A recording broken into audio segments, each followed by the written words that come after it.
मजबूत आवाज है आदरणीय सुजात दादा अंबेडकर, जोरदार शोर के बीच में बुलाइए। सुजात दादा से कहूंगा, फैज ने आपके लिए कहा था कि बोल कि लब आजाद है तेरे। जय भीम।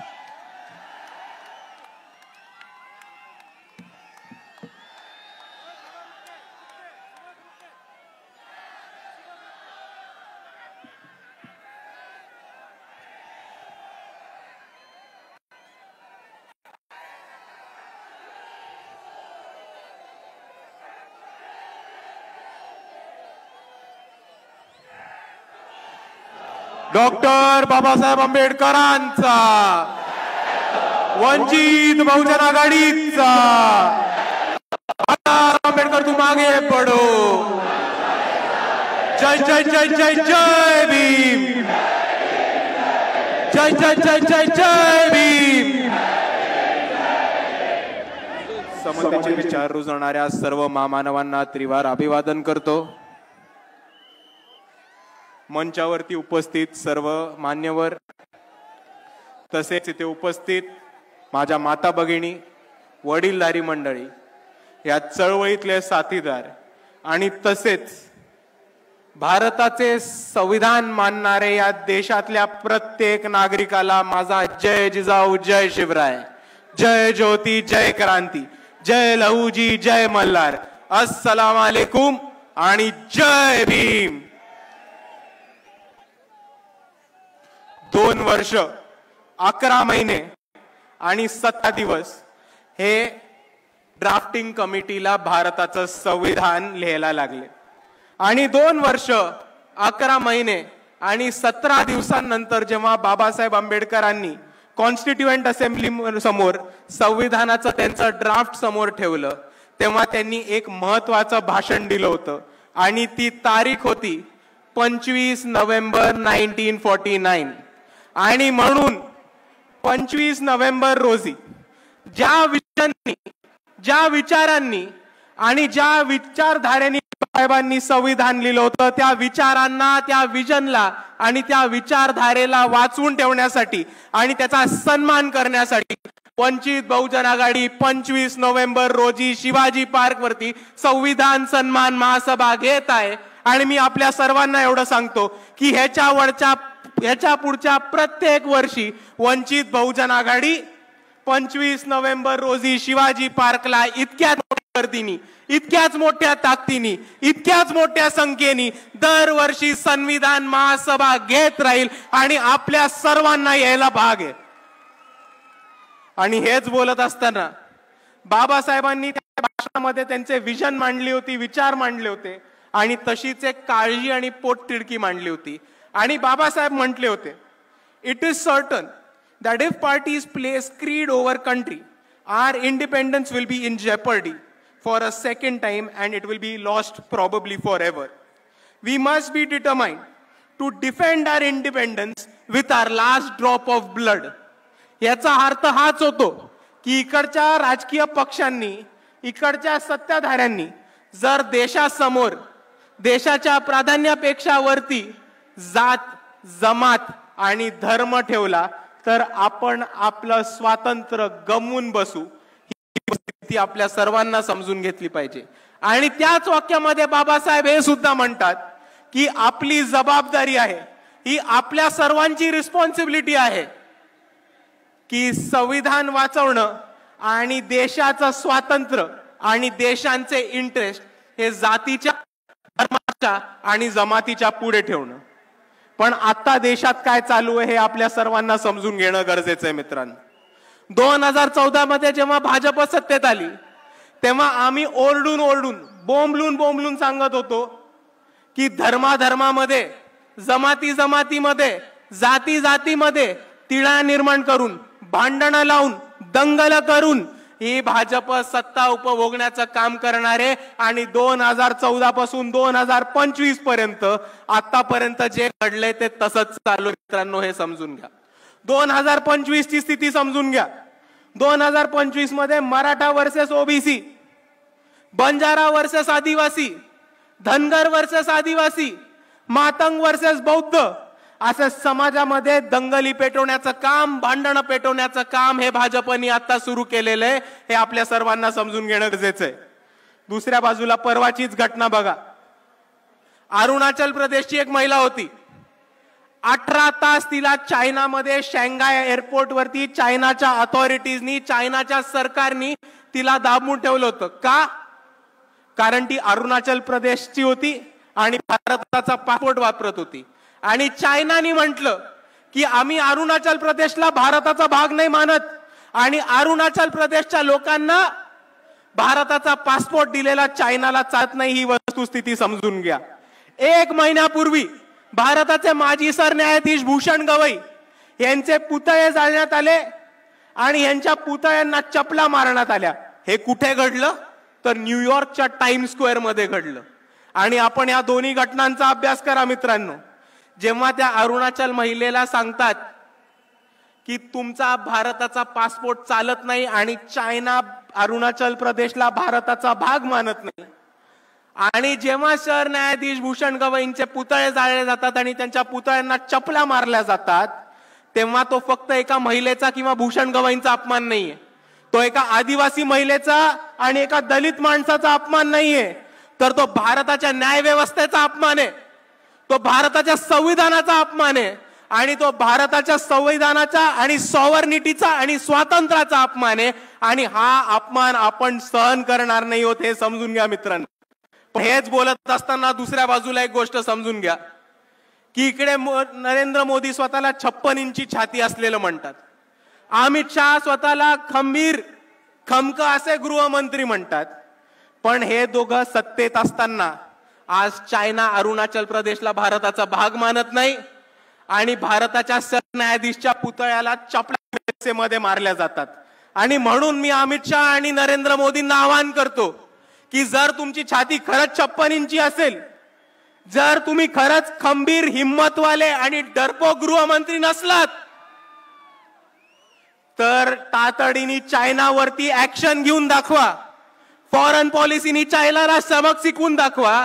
आणि दुसऱ्या बाजूला ज्या ज्या भारतीयाच्या नागरिकांनी, ज्या ज्या एनआरआयनी भूषण गवईंच्या पुतळ्याला चप्पल मारायचा प्रयत्न केला, त्यांचे व्हिसा आणि पासपोर्ट रद्द करून दाखवा. मग आम्ही मानू की तुमची छाती खरंच 56 इंची आहे आणि मग आम्ही मानू की अमित शहा मध्ये खरंच दम आहे.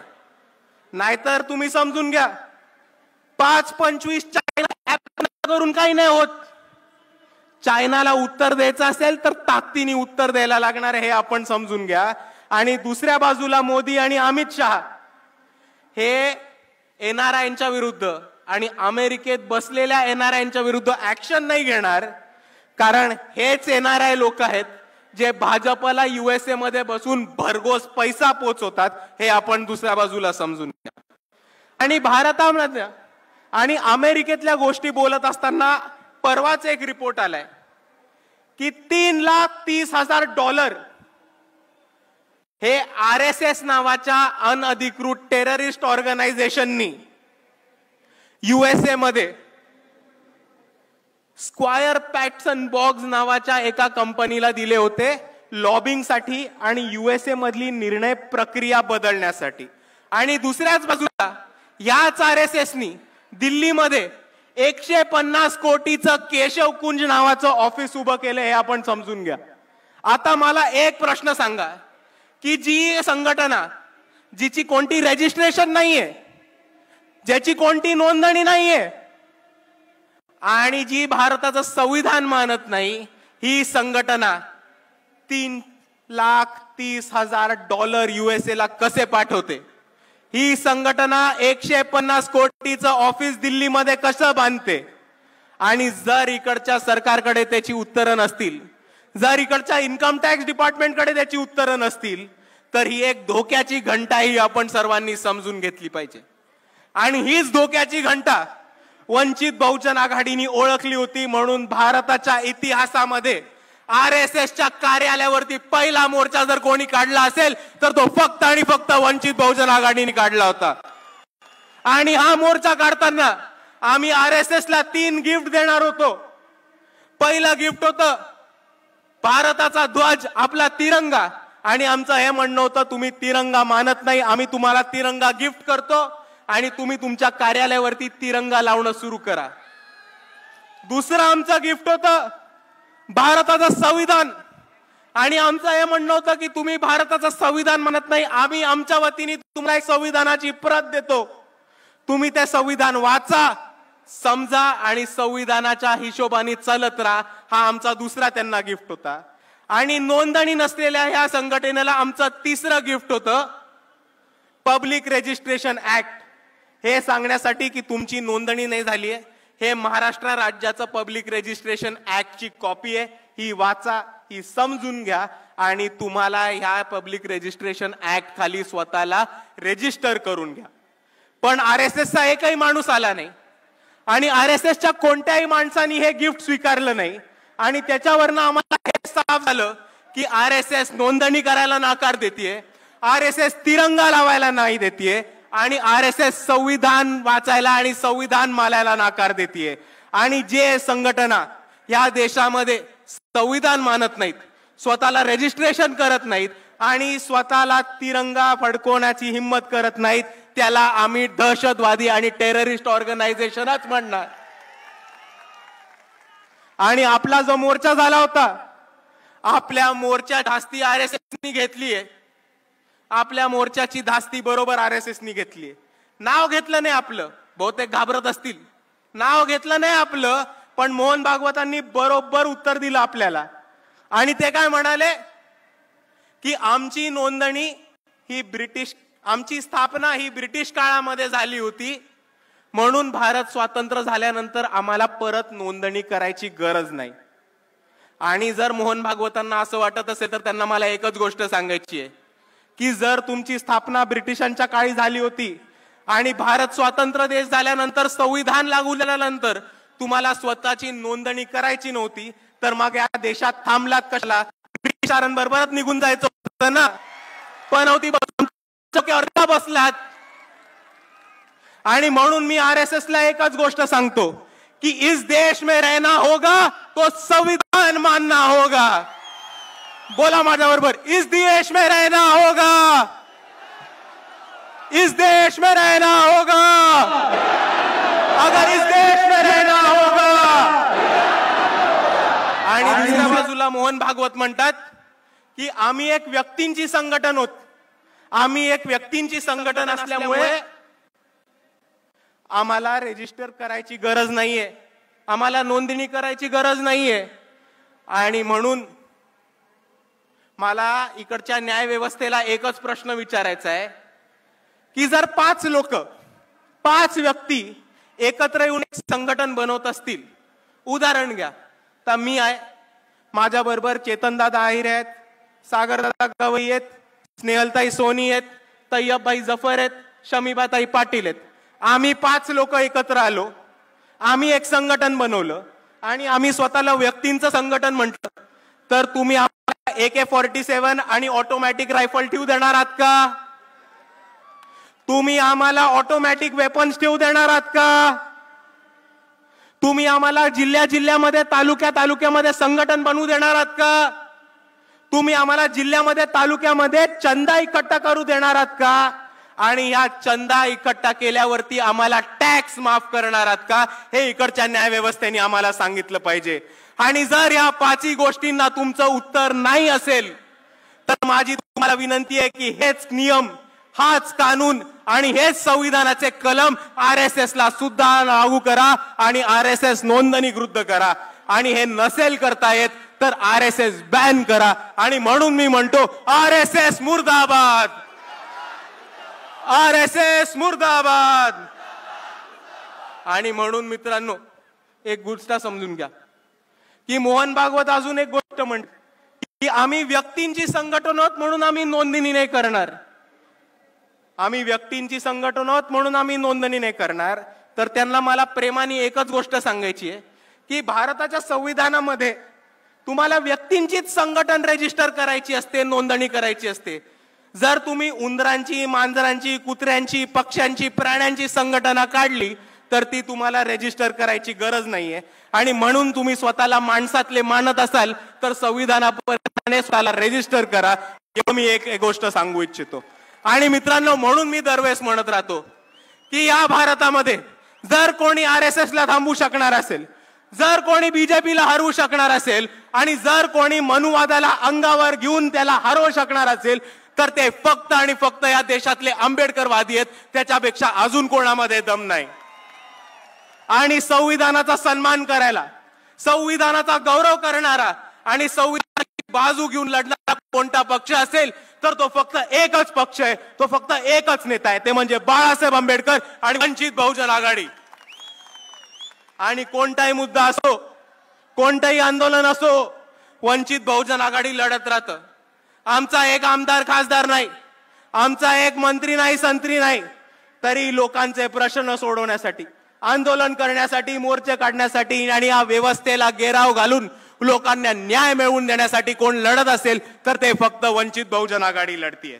लोकांचे प्रश्न सोडवण्यासाठी मुंबईमध्ये SRAच्या विरुद्ध मोर्चा काढणं, अडाणीच्या मिरिटाच्या विरुद्ध मोर्चा काढणं, प्रदूषणाच्या विरुद्ध मोर्चा काढणं, गायरांच्या विरुद्ध मोर्चा काढणं, कंत्राटी भरतीच्या विरुद्ध मोर्चा काढणं जर कोणी केलं असेल तर ते वंचित बहुजन आघाडीने केले. अजून कोणी करू शकलेलं नाही.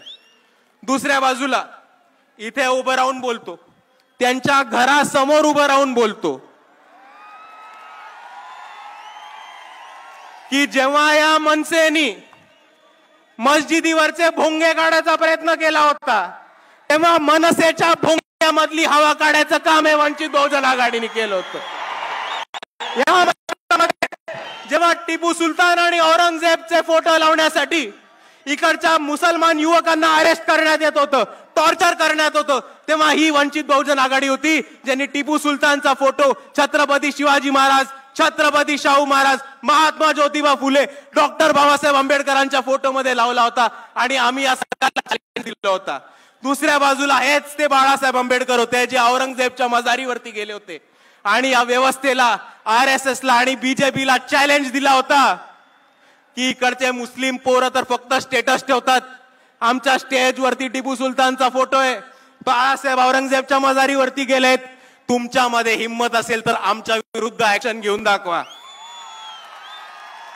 आणि एका बाजूला अजून एक धर्मांध ताकद आहे जी बाळासाहेबांचा औरंगजेबच्या मजारीवरचा फोटो काढते आणि काय झालं की बाळासाहेबांचा तो औरंगजेबवरचा फोटो पुढे काढते.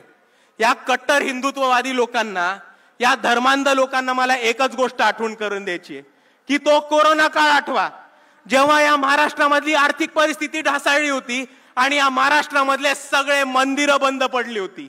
तेव्हा हे तेच बाळासाहेब होते ज्यांनी पंढरपूरमध्ये विठोबाच्या मंदिरावरती आंदोलन केलं आणि अख्ख्या महाराष्ट्रामधले मंदिरं चालू करून देणारे हिंदू नागरिकांसाठी सुद्धा बाळासाहेब आंबेडकरच होते. आणि म्हणून मी म्हणतो की आम्ही सर्वांसाठी लढतो. कोथरूड पुणे केस आपल्याला माहिती असेल, सोमनाथ सूर्यवंशींबद्दल काय झालं आपल्या सर्वांना माहिती असेल, पण पोलिसांना धारेवरती धरून, काळा कोर्ट स्वतः चढवून, कोर्टामध्ये जाऊन कोथरूड मधल्या त्या 3 मुलींना आणि सोमनाथ सूर्यवंशींना जर कोणी न्याय मिळवून दिला असेल तर ते फक्त बाळासाहेब आंबेडकर आणि वंचित बहुजन आघाडी होती. आणि म्हणून मित्रांनो, मी एवढंच सांगतो की आम्ही लढणारी लोक आहोत, मार खाणारी नाही, मारणारी लोक आहोत आणि याच्या पुढेही लढत राहू. आम्हाला साथ हवी आहे तर फक्त तुमच्या सर्वांची. एवढं म्हणून मी माझे 2 शब्द थांबवतो. आपल्या सर्वांना माझा मानाचा जय भीम, जय श्रीराम.